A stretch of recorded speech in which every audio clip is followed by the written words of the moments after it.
de número 5, que diz assim: e respondeu-lhe Simão: mestre, trabalhamos a noite toda e nada apanhamos, mas sobre a tua palavra, debaixo da tua palavra, lançarei as redes. Repita comigo: debaixo desta palavra, eu vou voltar ao lugar do meu fracasso e vou lançar as redes outra vez. Toma o teu assento. Eu quero ser bem sucinto. Eu ontem estava sentado preparando a palavra para hoje à noite em nossa sede. Eu lembrei que no domingo passado vos preguei uma mensagem e ela não foi terminada, porque na hora, então eu vim trazê-la hoje. O que eu quero começar dizendo é que a fé não precisa de provas, só de entrega. A gente tem sempre que tatuar isso. Deus vai falar isso no Antigo Testamento, que deveria ser escrito em pedras. As palavras de Deus, por que escrever em pedras? Para que a gente, ao ver, não esquecesse. A fé não precisa de provas, ela precisa de entrega. A fé é a mão invisível que nos sustenta. A fé é o braço silencioso do Eterno que nos acalma. A fé é a força que nos mantém quando tudo dentro de nós desmorona. É por isso que a gente tem que ter uma consciência espiritual para não desmoronar na hora errada. Moisés, servo de Deus, em todo o tempo foi fiel ao que Deus falava com ele. Mas no único momento de Moisés, ele desmoronou. Eu estava vendo esses dias um programa, e nesse programa os pastores falavam: olha, a igreja tem que ter sempre uma palavra de misericórdia. A igreja, ela é acolhedora, ela auxilia. A igreja, se alguém cair, ela levanta quem caiu. A igreja, irmão, ela é um lugar de oportunidade para quem perdeu as oportunidades da vida. E o que eu quero que você entenda: apesar de nós estarmos na graça, como disse a nossa irmã, a graça de Deus, ela abre, ela é abrangente, ela aceita você como você está, mas não permite que você continue vivendo como você chegou. E o que eu quero falar para você sobre isso? É que esse mesmo Deus que cobrou a fé de Moisés ao ponto de chegar a falar face a face com Moisés, ao ponto de ser o único homem que tinha encontros diários com Deus em uma montanha chamada Monte Sinai. Um belo dia, Moisés não conseguiu conter o desabar em seu coração.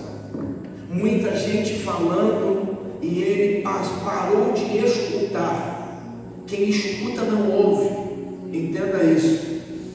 Às vezes, eu escutei um cão latindo. Escutei ele latindo, mas não dei atenção. Quando é que eu parei para ouvir o que o cão estava fazendo? Quando eu saí do meu lugar e fui ver por que ele estava latindo tanto. Então eu ouvi, significa eu percebi. A multidão falando o tempo todo no ouvido de Moisés, um belo dia tirou dele uma sensibilidade que ele sempre teve. Qual pastor? A de ouvir. Uma coisa que Moisés aprendeu logo cedo com Deus foi não escutar, mas ouvir. Se é Deus que está falando, eu vou ouvir, eu não vou escutar. Então todas as vezes que ele escutou, ele estava nos piores momentos de Moisés.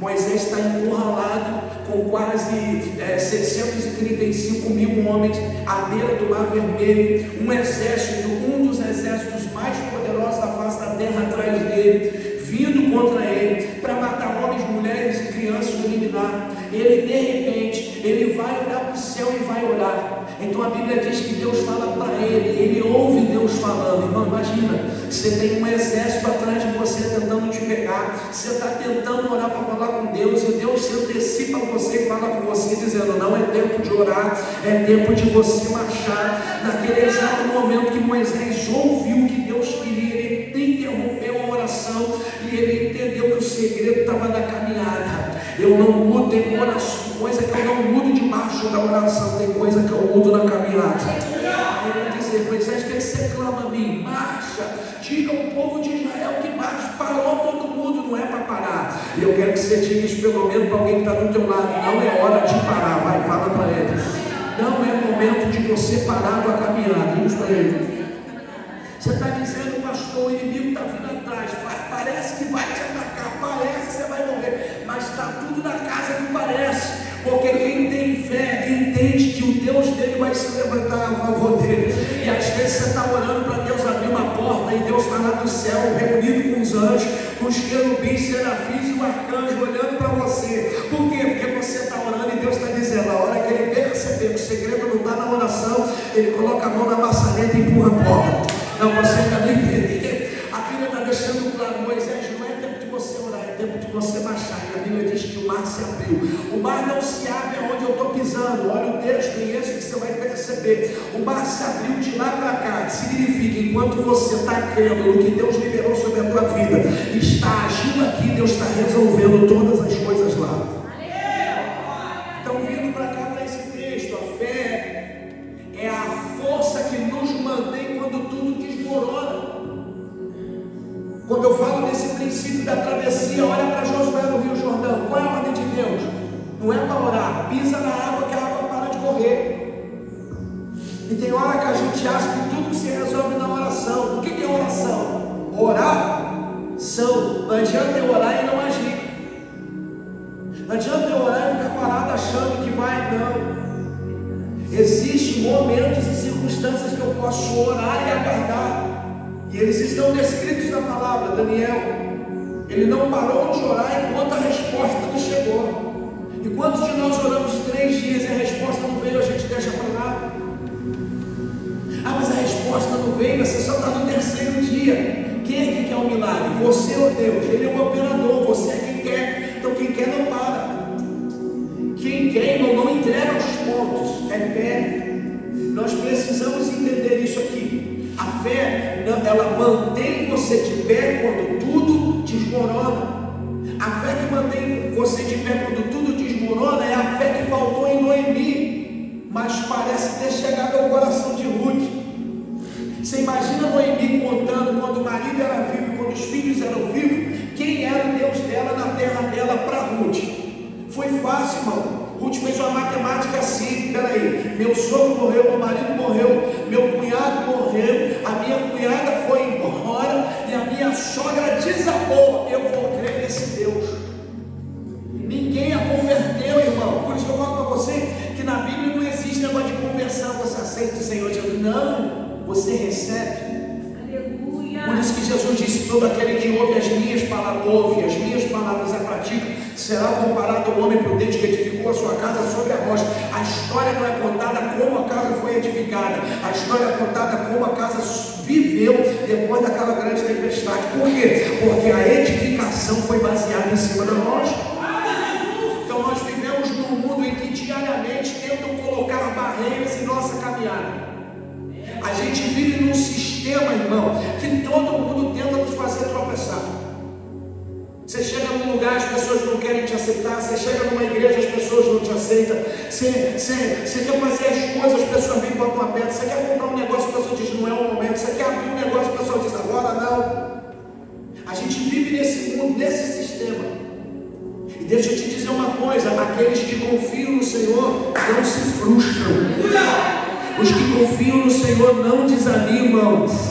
Olha o que o salmista diz: os que confiam no Senhor são como os montes de Sião, que não se abalam, mas permanecem para... É isso que ele disse para Josué: seja forte, seja corajoso e não se espante. Por que eu não tenho que me espantar? Irmão, é fácil. Sabe qual é o problema do crente? Se aparecer um demônio, ele repreende em nome de Jesus e pronto, acabou. Mas se vier alguém doce, amigo e meigo, derruba ele em 2 tempos, irmão. irmão, que você não percebe. E normalmente, quando o inimigo quer nos derrubar, ele não vem montado nas trevas dele, porque sabe que a gente vai repreender. Então ele se aproxima da gente com doçura. E quando ele se aproxima da gente com doçura, e a gente perde, a gente sofre, a gente chora, a gente geme. Aí vem a falta de comer. Eu não quero mais comer, eu não quero mais viver, eu não quero mais. A gente vai abandonando, mas os que confiam no Senhor não se abandonam. Permanecem para sempre, não se frustram, não se desanimam por nem um pouco de tempo. Por quê? Porque eu estou debaixo de uma palavra, e essa palavra é a fé. A fé é o firme fundamento das coisas que não se vê, mas aquilo que se espera. Você está dizendo, pastor, eu ainda venho mais com o texto bíblico: tudo é possível àquele que crê. Repete comigo: tudo é possível para aquele que crê. Outra vez. Então diante de nós não tem porta fechada, irmão. Diante de nós não tem ambiente. Pastor, mas o meu inimigo está preparando. Deixa ele preparar. É por isso que eu sempre informo meus obreiros. Fala, senhora, não me informe quando alguém estiver tramando contra mim. Por quê? Porque eu sou inocente, eu não estou sabendo de nada. E a melhor coisa que tem é não saber. Daniel estava orando. Alguém avisou, Daniel, enquanto você vai orar, nós vamos preparar os leões, vamos largar eles com fome para te jogar lá? Não. Os camaradas prepararam tudo, larga os leões com fome, que o decreto vai sair. Quando o decreto sair, ele vai orar. Quando ele estiver orando, nós vamos pegar ele. Quando a gente jogar, o leão vai vir pegar ele do lado de fora. Jogou lá, o leão ficar olhando assim. O que é isso aí? Jogaram aqui. Não deu fome. Glória a Deus. Por que não? Porque Isaías falou bem claro: toda ferramenta preparada contra mim não prosperará. Qual é a espera? Olha que o rei não pode fazer nada, porque o decreto do rei não volta atrás. Então o que a Bíblia vai dizer? Tamparam a cova dos leões. Para quê? Para que Daniel não flerisse. Ó, vou te jogar aí e a gente vai certificar que você não vai sair. E aí o rei de madrugada vem desesperado: Daniel, Daniel, me responde, o teu Deus te livrou. Daniel lá, dormindo no meio dos leões, tipo, ó rei, Deus não só me livrou, como me sustentou aqui dentro dessa caverna. Aí ele falou assim: tirem a pedra, porque a sentença era qual? Joga dentro da cova dos leões, aguarda 24 horas para ver se sai vivo. Se sair vivo, a sentença está deliberada. Quando abriu o leão, nem arranhou Daniel. Ele falou: vamos fazer o seguinte agora, vamos jogar aqui. Aí a Bíblia diz que os leões famintos vieram buscar na porta da cova. E aí você precisa entender: o que estão preparando contra você? Olha debaixo de que palavra você está. Eu falei isso aqui no domingo de manhã. Quando Deus liberar uma palavra profética sobre a sua vida, se comporte como você já tivesse recebido. Eu quero que você diga isso para você: eu estou debaixo de uma palavra profética. Vai. É isso. Se você está debaixo de uma palavra profética, irmão, você não tem que temer nada. Pastor, mas de vez em quando eu tenho medo. Eu também. Mas o meu medo não pode atrapalhar a minha fé. Pegou? O meu medo não pode cegar o meu entendimento do Deus que eu sirvo. Meu medo não pode paralisar o que eu estou fazendo diante do Eterno. Irmão, eu tenho medo. Minha filha esse dia perguntou: pai, você tem medo? Eu disse: tem. O que você faz? Eu fico caladinho até ele passar. E quando ele não passa? Papai tem dor de barriga, dor de cabeça, dói tudo. Aquela dor no umbigo, aquela coisa pavorosa. É horrível, irmão. Você dormir com medo. E eu ando nos dias assim que as pessoas não andam perguntando para mim como é que eu estou, elas andam descarregando tudo em cima de mim. E eu fico assim: caramba. Então agora eu comecei a dar calado com a resposta. As pessoas começam a falar e eu fico em silêncio até de falar. Porque tem pessoas que não vão perguntar se você está bem, elas vão começar a falar. Elas não perguntam se está bem. Tem hora que você precisa de ajuda, não de crítica. Então você precisa de uma mão que te levante, não da que te pensa. É o que nós precisamos entender. Só que olha o que eu falei para você: a fé é a força que te mantém de pé quando tudo desmorona. A gente tem a mania de sobrecarregar os nossos cônjuges quando as coisas não dão certo. A gente tem a mania de dividir a carga com os nossos esposos ou com os nossos maridos quando as coisas não dão certo. Quando na verdade isso não é sobre eles, é sobre você. Você precisa entender isso. Eu entendi isso há anos atrás. Você precisa entender. Às vezes você quer muito que a pessoa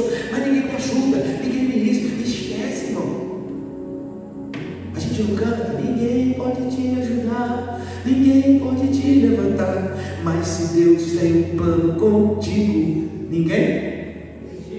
Acabou. Onde está a esposa de Noé? Onde estava a esposa de Moisés? No melhor e pior momento da vida dele, ela estava em casa com seu pai. Rapaz, deram uma mulher esquisita para José, justamente para ela não ser botada na história. Cadê o esposo de Débora? Onde estava? Quando Baraque não tinha arroz, só uma mulher de Deus, cadê o marido? Será que não tinha? Será que tinha? Onde estava o sogro, o marido, o pai de Ruth? Quando ela mais precisou de uma palavra de direcionamento, ela não teve. O que ela teve? Algo que ela ouviu. Olha, o meu Deus, a minha terra, Ele é poderoso, Ele faz, Ele molda, Ele libertou, Ele liberta, Ele opera. Aí não precisou muito, ela disse, o teu Deus será o meu Deus. O que é isso? É uma conversão? Ela disse, sim, eu estou abrindo mão dos deuses do meu pai, e estou crendo no teu Deus, mas você ainda não o conhece. O conhecer, não tem como, você já vai para uma terra, e a primeira coisa que essa mulher vai viver é estado de humilhação, mas em 3 oportunidades, repete comigo, em 3 oportunidades, Deus vai mudar o quadro da vida dela. Pela história contada, ela vai ao campo de Goiás uma vez, 2 vezes, a terceira vez. Na terceira ela sai casada. Com quem? Com o dono do campo. Olha isso. E eu não estou falando sobre casamento, estou falando sobre restauração. Às vezes o campo da tua humilhação será o mesmo campo da tua restauração. Foi o que Israel não entendeu. Eu estou aqui, falta só alguns quilômetros para me entrar na terra prometida. Por que eu vou mandar alguém ver aquilo que Deus falou que ia me dar, que é bom? Não, vou tomar posse logo. Mas não, o que Israel sugeriu? Moisés, não tem como você enviar uma equipe para ver se Deus está certo. Ah, irmão, que isso? Olha o que deu, eles foram. Só que a equipe que voltou, eles tinham a lei do voto, que a maioria vencia. E quem era a maioria? 10 incrédulos. Você imagina, você tem 12 numa comissão e dos 12, 10 são incrédulos. Andar com pessoas incrédulas vai impedir você de tomar posse daquilo que Deus tem na sua vida. Andar do lado de pessoas que não acreditam naquilo que Deus liberou vai impedir que você tome posse daquilo que Deus liberou sobre a tua vida. Irmão, eu não estou falando de 2 dias, não, estou falando de 40 anos. Caleb tem 40 anos. 45 anos depois, meu texto é com 85 que ele vai tomar posse. E quando Josué está para liberar o decreto, ele fala assim, Caleb, tu está cuidado, Caleb? Não, eu estou cuidado. Caleb, tu tem certeza, Caleb? Eu estou vendo você já, tu tem 85 anos. Aí Caleb precisava mostrar resistência, força, resiliência e fé. Com 85 anos, precisava mostrar o quê? Resistência, força, resiliência e fé. O que você anda mostrando? Pastor, eu estou sempre cabisbaixo, estou sempre abatido, eu estou parecendo, sabe, aquelas pessoas que não conseguem se levantar. Não, o que você está mostrando? Qual é a palavra original de Deus para Josué? Seja forte. O que ele disse para Gideão? Vai na tua força. Não, eu quero uma coisa nova. Ele disse, eu não vou te dar nada novo, tu vai na tua força. Você chegou até aqui, são 7 anos de fome, você sobreviveu, você viveu há 7 anos de fome, escapando do inimigo, sem cair em nenhuma armadilha, não foi roubado, vai na tua força. O problema, gente, é que a gente quer que Deus faça uma coisa nova quando Ele quer testar a gente na força que a gente já tem. Você passou um tempo sendo preparado por Deus para chegar até aqui, aí quando chega aqui você quer uma arma nova. Não vai ter arma nova, irmão, vai ter o que você tem. Glória. Você quer uma arma nova? Quero, pastor. Então se prepara para o próximo tempo. E para preparação exige resistência. Repete comigo. Preparação exige resistência. Ô irmão, lembra da mulher que foi preparar o bolo para o profeta? Você imagina, você vai na cozinha pegar o último punhado de farinha, a última quantidade de azeite para preparar um bolo, para dar para o profeta, sabendo que quando tu voltar na cozinha não tem mais nada, e a tua última refeição tu vai morrer. Mas ela está lá preparando, irmão. Esse é o nosso problema. Não, Deus, eu não quero que o Senhor faça um para então, não, ele vai operar um milagre do bom que você tem. Ela prepara o bolo, leva para o profeta. Quando chega lá, o profeta fala assim: um bolo bom, agora pode voltar na cozinha e fazer para tu e para o teu filho. Ela volta. Quando chegou lá, Deus está falando com você essa manhã. Você está querendo algo e Deus está dizendo: já te dei. Tem um dedo de profeta aí, alguém do lado aponta o dedo e fala: você está querendo algo e Deus está dizendo: eu já te dei. E é aqui que eu entro na mensagem. Porque a Bíblia descreve Marcos, capítulo de número 1, não precisa abrir. Ela descreve que os discípulos, me parece que foram pescar. O que é interessante, que em Marcos, capítulo de número 1, parece que os discípulos foram pescar antes de serem chamados por Jesus. Mas em Mateus, capítulo 4, versículo 18, parece que já foram chamados. Parece, mas não é firme isso. Mas no capítulo 5 de Lucas, fica concretizado. No capítulo 5 de Lucas, Jesus já tinha curado a sogra de Pedro. E no culto de ensino, repete comigo, no culto de ensino. Só as mulheres, no culto de ensino. Ela, Pedro não estava. E que Pedro olhou para o bolso, olhou para o culto, falou: não, estou duro, vou trabalhar. Eu preciso ganhar um dinheirinho, eu tenho que pagar uma conta na segunda. O negócio de Jesus é só pregar, curar, expulsar demônio. Meu, eu preciso cascalinho. A Bíblia vai dizer que, porque o capítulo de número 4, perdoa, o capítulo número 4 é que ele cura. Eu falei com o capítulo 5, né? No capítulo número 4 é que ele cura a sogra de Pedro. No mesmo capítulo há muitas curas. No mesmo capítulo, Jesus vai a um lugar deserto. Ele prega na sinagoga. Agora no capítulo 5, Jesus vai pregar e a multidão começa a apertar e ele vai recuando até a praia. Quando ele chega na praia recuando, ele vai perceber que barcos estão ancorados. Repete comigo: barcos estão ancorados. Que barcos era esse? Barco de quem pescou a noite inteira? Não. Barco de pessoas que trabalharam a noite inteira e nada pegaram. Porque você vai na beira da praia, principalmente em lugar que tem vila de pescadores, pela manhã você vai encontrar um monte de homens tirando barcos do mar, entendeu? Limpando as redes, depois pega os peixes, e tem uma fila de pessoas que querem comprar os peixes que foram pescados. Jesus percebe que quando ele encosta, os barcos estão ancorados, os pescadores estão ali, estão lavando as redes, mas não tem ninguém comprando. Pega a visão. Mas ele não vai falar nada, ele precisa ensinar. E o que é que ele vai ensinar? Aí a Bíblia vai dizer que ele recua. Quando ele recua, ele encosta no barco, olha para os pescadores. Um dos pescadores é Simão Pedro. Ele diz: Simão, me empresta o teu barco. Aí Pedro olha: esse camarada já curou minha sogra, estou andando com ele, eu vou emprestar, sim. Agora você imagina passar a madrugada inteira acordado, tentando ter resultado. Eu te pergunto, frustra ou não frustra? Se você quer um resultado no amanhecer, você vai chorar ou não vai chorar? Vai. Você vai olhar para o céu dezenas de vezes.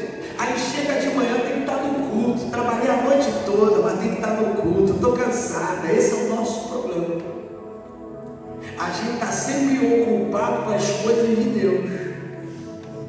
Ontem mesmo eu cheguei num lugar que eu tinha que fazer um ato profético.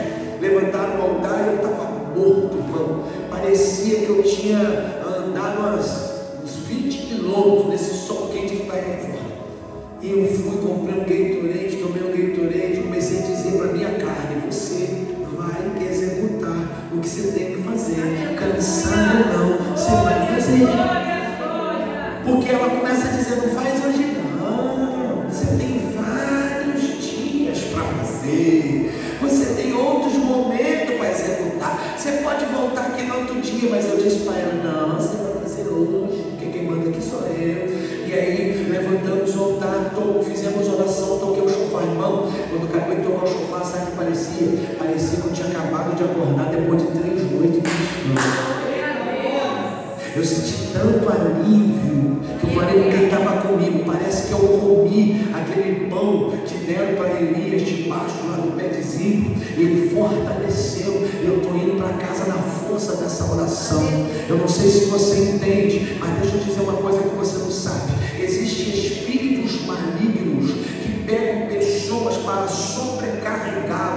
deixar elas cansadas, deixar elas dormindo. Acorda, se vai fazer uma atividade que não é para Deus, está vivo. Mas quando é para Deus, bate logo o cansaço, vai ler a Bíblia, abre logo a boca, boceja, dobra o joelho para orar, a perna fica dormente, o joelho incomoda, a coluna incomoda, a espinha incomoda, mas quando está esfregando o chão em casa, nada incomoda, né, irmão? Quando a gente está sentado no chão do celular, jogando e vendo algumas coisas, nada incomoda. Você está dizendo para mim, pastor, eu estou dizendo para você que de vez em quando você tem que repreender espíritos malignos que atuam no teu corpo, dizendo para você, ó, você está cansado, não vai hoje não canta hoje não prega hoje não ora hoje não vai na igreja hoje não, você está trabalhando muito. Ei, olha Jesus dizendo para os discípulos, meu pai trabalha até agora e eu trabalho também. Aí chegava com a comida, mestre, come a comida que eu quero comer, não é essa, a minha comida é espiritual. Você está dizendo, pastor, quem está cheio do Espírito Santo, irmão, se renova com qualquer 3 horas, 4 horas de sono, é assim. Vai estudar batalha espiritual, está lá no YouTube, coloca lá, batalha espiritual, cansaço na mente do corpo. Não se assusta não, que tu vai correr para a igreja ou vai colocar a mão na tua própria cabeça e repreender o demônio que te assola. É demônio que traz sono só na hora do culto, acabou o culto, o sono vai embora. É demônio que traz cansaço só na hora do culto, acabou o culto, ele vai embora. É só você perceber, ele só quer te pegar de manhã, quando você quer chegar na igreja. Você está dizendo, pastor, trabalharam a noite inteira, agora vem Jesus na parte da manhã dizendo para eles, me empresta o teu barco. Eu sei que você está cansado, mas me empresta o teu barco. Eu sei que você não aguenta mais, mas me empresta o teu barco. Eu sei que você fracassou, mas me empresta o teu barco. Pastor, eu parei porque eu não aguentei. Pararam também. Pastor, eu não aguentei porque a calúnia foi forte, o vento foi forte, a mentira. Eles também estavam lavando a rede já, irmão. Quem está lavando? Quem desistiu, ó, não vou usar mais, vou guardar, ó. Não tem perspectiva de vou voltar, vou retornar e vou fazer. Então Jesus está lá pregando. O texto diz que naquele dia não houve uma conversão. Nesse dia aqui, o texto do capítulo número 5, do versículo 1 ao versículo 11, não há uma cura, não há uma aceitação, ninguém entra. O paralítico não anda, o cego não vê, porque tem dia que não vai ter milagre, tem dia que é Deus falando com você diretamente, dizendo para você, ei, me empresta o teu barco, mas estou cansado, me empresta o teu barco, trabalhei a noite inteira, me empresta o teu barco, pastor, eu fracassei, eu sou um fracasso, ninguém me quer, ninguém me ouve, as pessoas me respeitam, me empresta o teu barco. Eu não vim aqui nesta manhã perguntar o que aconteceu, eu vim aqui perguntar, empresta o barco. Ele empresta o barco, acaba a mensagem, aí Jesus volta, para na orla do mar da Galileia e faz aquela então pergunta: quando eu cheguei, vocês estavam lavando as redes, o que houve? Ele disse, a gente tinha que pagar um boletim amanhã e a gente veio para cá para trabalhar, depois a gente voltava para o culto, mas sabe como é que é, né, Jeová? Já que a gente não vai no culto, o culto vem até nós. Sabe como é que é, né? A gente estava fugindo da igreja, mas a igreja veio até nós. Aí Jesus, que bom. E o que aconteceu? Foi uma noite ruim, uma temporada de maus resultados. E ele vai dizer, faz o seguinte, volta lá.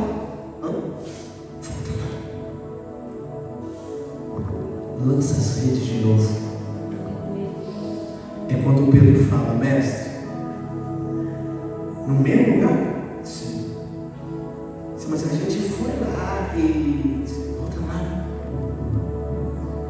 Sabe o que Jesus queria mostrar para os discípulos? Você está o tempo todo querendo ter dinheiro e viver o ministério. E eu vou mostrar para você que se você viver o ministério, eu faço você transbordar. Você está o tempo todo querendo uma pesca maravilhosa, mas ela está condicionada ao teu serviço. Deus, que o Senhor me honra? Por que o Senhor me abençoa? Deus, por que o Senhor não me envia? Por que o Senhor não me prospera? Porque você não empresta o barco. Você quer prosperar sem emprestar o barco. E o texto está dizendo que não há prosperidade antes de emprestar o barco. A prosperidade veio após o empréstimo do barco. Deus vai mostrar para você que tudo que você tanto quer, você não precisa. Mas como é que eu vou saber disso? Quando você receber. Mas quando é que eu vou receber? Quando você emprestar o barco. Se você não emprestar o barco para Deus usar, e o barco, eu estou falando de você. Tudo começa com barco, termina num barco. Aliás, água, barco, rio e mar, tem tudo na Bíblia. Ele vai usar Noé. Noé construiu um barco. O que é isso? Como é que eu vou precisar de uma coisa que eu nunca vi? É porque eu vou enviar chuva. O que é isso? Nunca choveu? É assim que Deus faz. Então olha os discípulos. Da mesma forma que Deus vai usar Noé como exemplo de discipulado, Ele vai usar os discípulos. A maioria era pescadores. A maioria tirava o resultado de onde? Do mar. Então o que ele faz? Olha, passando ele pela orla, ele chamou os discípulos e disse: vinde após mim, eu vos farei pescadores de homem. Ele dizendo: olha, você não vai mais pescar tainha, você não vai mais pescar sardinha, você não vai mais pescar roubado, você vai pescar homens. Só que a gente sempre faz a pergunta: eu vou trabalhar para o Senhor, como é que fica minhas contas? Eu vou trabalhar para o Senhor, como é que fica meu aluguel? Eu vou trabalhar para o Senhor, como é que fica o meu cartão? Eu vou trabalhar para o Senhor, como é que fica o meu carro? É a pergunta que a gente sempre faz. Só que ele não te fez perguntas. Ele disse: abandona o que eu estou fazendo, renuncie o que você está vivendo e vem viver o que eu tenho para você. É isso. Só que o que os discípulos fizeram? Eles estavam com Jesus, abriram mão uma certa noite e foram pescar de madrugada. Qual era o intuito? Ter resultado fora da pregação, ter resultado fora da mensagem, ter resultado sem a observação de Jesus. E o que aconteceu? Não apanharam nada. Eu estou falando de pescadores experientes. Agora Jesus aparece na mesma hora da praia onde eu não quis estar no culto. Ele vai trazer o culto até mim. E quando ele traz o culto até mim, ele dizendo: olha, você fugiu de mim, mas eu vim até você. A única coisa que eu quero de você é o barco emprestado. O segredo está no barco. Aí, irmão, não sei se você quer receber o que eu vou falar nesta manhã. Teu barco está vazio, você trabalhou a noite inteira, mas o segredo está no barco. Teu barco está vazio, você trabalhou a noite inteira, tuas redes estão sendo lavadas, mas o segredo está no barco. Deus vai usar esta embarcação para te promover. E quando Ele me promover, pastor, Ele vai te fazer entender que o segredo não é a promoção diante da humanidade, mas é a promoção diante do céu. É o que Ele chama de galardão. O que você está dizendo? Tudo que você quer é crescer na terra, Ele quer que você cresça no céu. Tudo que você quer prosperar na terra, Ele quer que você prospere no céu. Tudo que você quer ganhar na terra, Ele quer que você ganhe no céu. Tudo que você quer construir na terra, Ele quer que você construa no céu. E disse Jesus: não ajunteis tesouro na terra, aonde a traça corrói, aonde o ladrão rouba, mas ajunta tesouro no céu.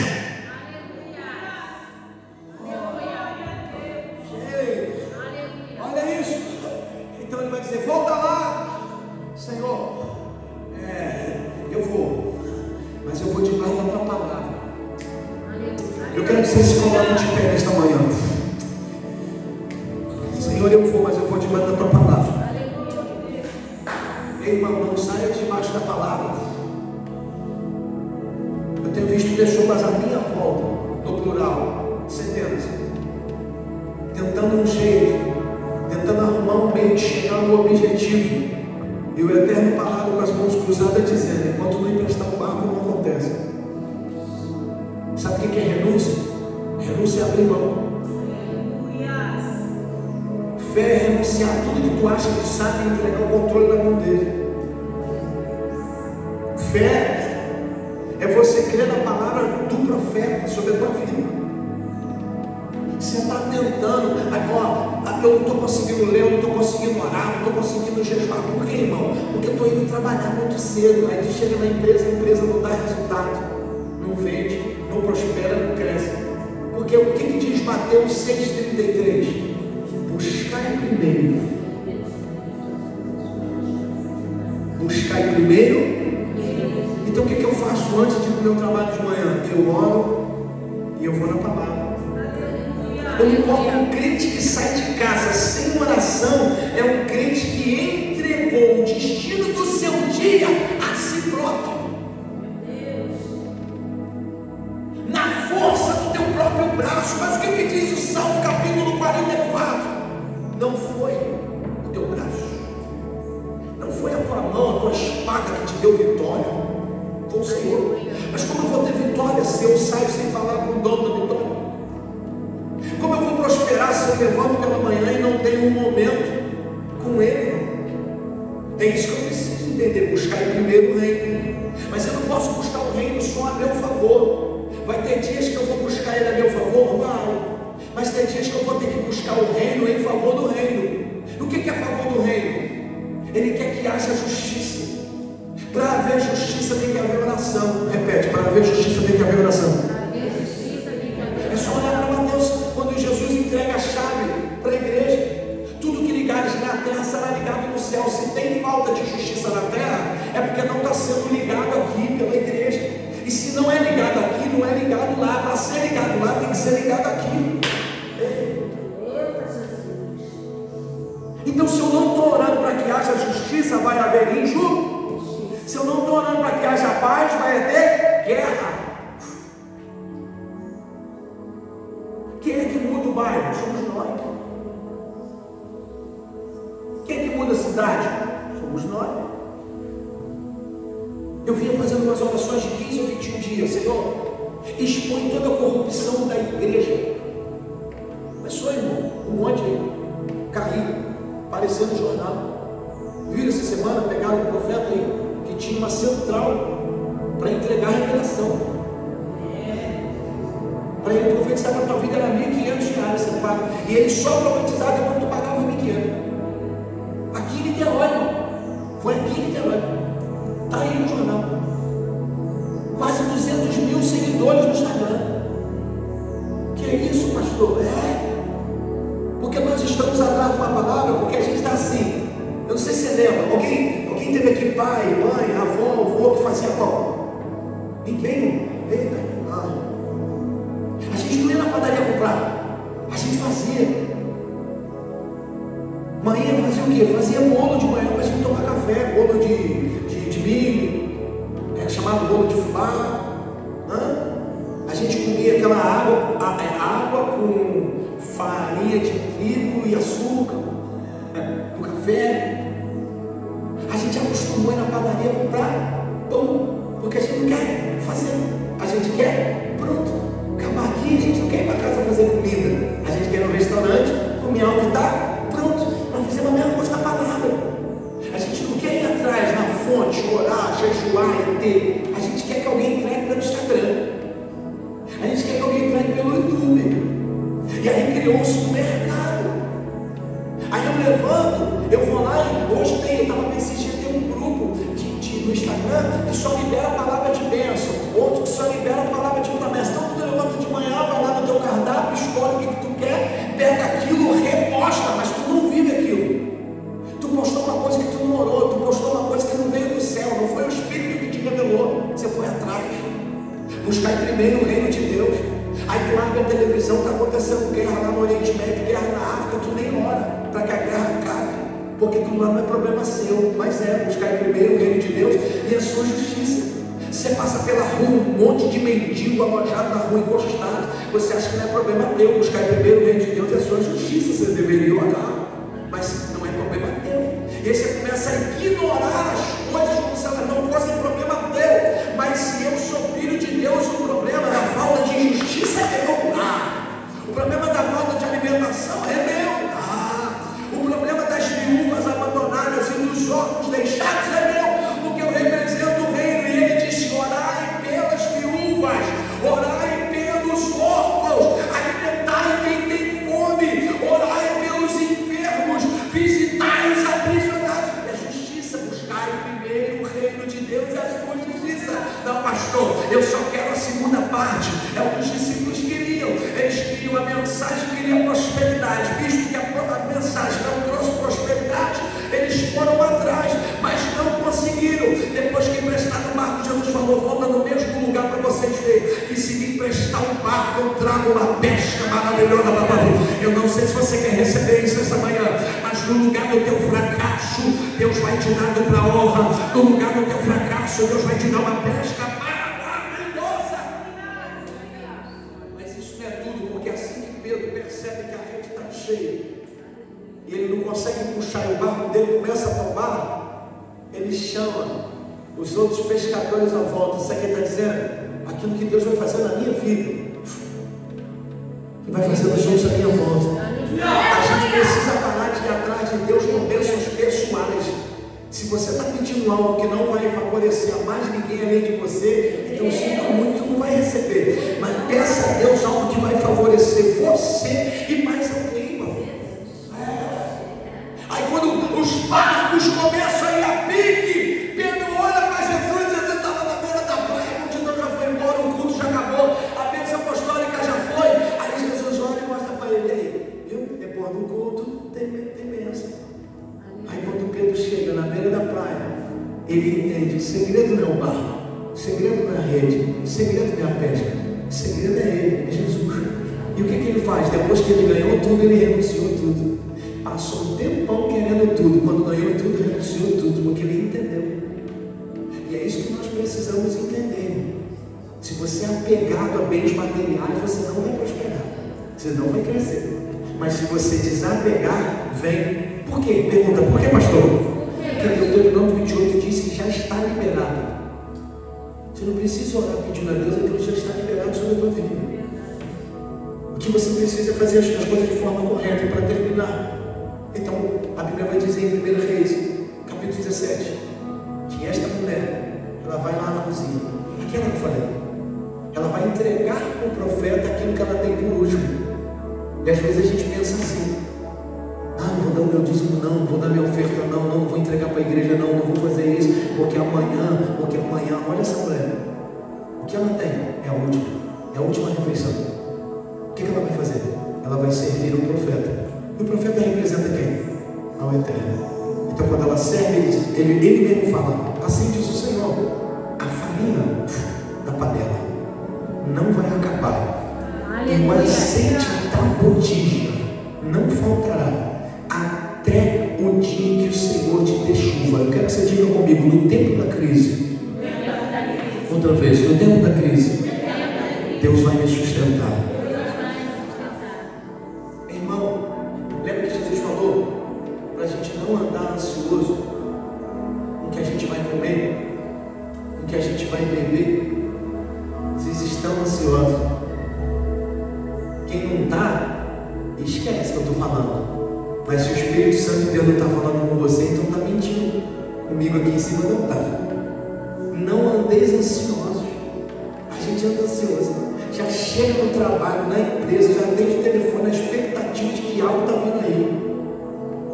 Ansiedade. Mas olha, estou vendo os passarinhos cantando. Quando eles amanheceram, estava tudo preparado. A comida estava preparada, a temperatura estava preparada, o sol estava aquecido. Assim mesmo você, irmão. Ai, pastor, eu estou fazendo tanto pela igreja e Deus não está fazendo nada por mim. Irmão, eu não tenho tempo para falar sobre hipocrisia hoje. Outro dia eu prego sobre hipocrisia. Tu está fazendo tanto para Deus? É sério? Vamos lá. Quando foi a última vez que tu jejuou pelo menos 5 vezes na mesma semana, para que Deus te empoderasse, para que te pudesse te usar? Não, eu estou fazendo tanto por Deus. Quando foi a última vez que tu estudou pelo menos 3 livros da Bíblia para se encher, para poder entregar? Não, eu estou fazendo tanto por Deus. Tá bom, tu orou por quantos mendigos essa semana e entregou quantas quentinhas para aquele dia? Não, mas eu estou fazendo tanto por Deus. Foi em qual hospital, em qual penitenciário, visitar quem? Qual o nome da pessoa? Não, pastor, eu estou fazendo tanto por Deus. Não, irmão, você acha que o que você está fazendo é muito, mas pergunta ao céu se é favorável e ele vai te responder. Você não está fazendo nada. E é isso que a gente precisa entender. Eu quero ter uma pesca maravilhosa.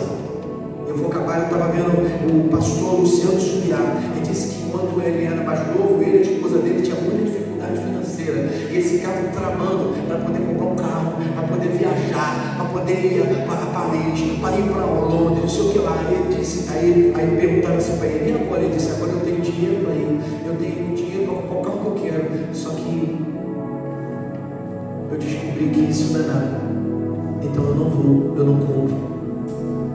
Ele falou: passei a vida inteira querendo isso, e quando eu recebi, descobri que isso não era tudo. Cuidado para você não estar gastando o atual momento que você está vivendo diante de Deus, desperdiçando. Eu recebi uma palavra um mês atrás, aliás, há uns 2 meses antes de nós inaugurarmos aqui. Não desperdiçar tempo, irmão. Então eu não gosto de desperdiçar tempo. Eu não gosto de desperdiçar meu tempo dormindo. Eu não gosto de desperdiçar o meu tempo à toa. Eu não gosto. Ou eu tenho que estar fazendo alguma coisa para Ele, por Ele, para Ele, para o Reino. Então nesta manhã eu venho aqui dizer para você, a pesca maravilhosa vai acontecer na tua vida, você crê? Eu creio. Mas você vai descobrir que ela não é o auge. Sabe por quê? Pedro pescou 150 grandes peixes e largou. Aí Atos dos Apóstolos, capítulo número 2, a Bíblia diz assim, ó, em Pedro, na primeira mensagem, 3.200 almas para Deus, se cumprindo a palavra. Eu estou querendo ganhar o mundo, eu tenho que tomar cuidado para não me perder. Que mundo eu estou querendo ganhar? Um mundo que tem um carro, que tem isso. Ontem eu estava vendo com a minha filha Estela, me enchendo de perguntas, deixados para trás. Ela, pai, isso vai acontecer? Eu disse, vai. Uma família que uma parte é crente e outra não. O marido descobre que a esposa sempre teve certo e a esposa foi arrebatada. A filha descobre que a mãe sempre esteve certa. E nós estamos aqui, perdendo noite de sono, porque a gente está tentando converter o marido, a esposa, os filhos ao cristianismo, quando na verdade você tem que cuidar da tua salvação. Aí tem um pastor da igreja que cuidou de todo mundo e não cuidou de si próprio. Ficou. Que isso, pastor? Salvação, irmão, não mudou não. Ela ainda é individual. Não força barra contra a parentela, não. Um belo dia, uma trombeta, não é igual essa, melhor do que a minha, vai tocar. Quando ela tocar, só os escolhidos ouvirão. E a gente vai ser arrebatado aos céus. E a Bíblia diz que quando chegarmos ao céu, será distribuído para nós, a primeira coisa, um novo nome. Segunda coisa, nós receberemos galardão. Então, por isso que a Bíblia diz, se te mostrares frouxo no dia da aprovação, teu galardão será pequeno. Ele te adiantando, ó, tu fica mancando de frouxozinho aqui, chegar lá em cima, vai receber uma obra que está escrito lá, obra de barro, obra de palha, obra de madeira, porque aqui você não quis fazer nada. Pastor, eu só estou preocupado com a minha salvação, eu só quero ser salvo, mais nada. Ah, que lindo! Lembre-se que a igreja será julgada mesmo no céu. Está escrito, a igreja será julgada. Segundo o quê? As obras. O que eu fiz? Como eu fiz? Quando eu fiz? Onde eu fiz? Para quem eu fiz? É mais profundo do que você pensa, irmão. Eu sei que você quer chegar aqui e ficar sentado hoje, não, agora não, só a semana que vem. Mas é Deus falando para você, reaja. Eu não te chamei para ficar parado. Eu não te chamei para lavar redes vazias. Eu não te chamei para navegar em barco vazio. Amém? Coloca a mão direita no teu coração e eu quero orar por você. Pai, em nome de Jesus eu ministrei toda a palavra que o Senhor entregou a mim e aos meus servos. Eu creio que nesta manhã não foi só uma manhã da tua manifestação ou da tua presença, mas foi uma manhã que o Senhor falou conosco de forma poderosa. Senhor, conseguimos compreender tudo que o Senhor disse a nós. Agora, continua aquecendo os nossos corações com esta palavra, Pai. E que venha o dia de hoje à noite, venha o dia de amanhã, e esta palavra continue nos sustentando. Usa, Senhor, porque cada um de nós dentro desse recinto não somos pessoas qualquer. Cada um desses homens e mulheres desse ambiente tem patente nos ombros. São soldados, generais do Senhor.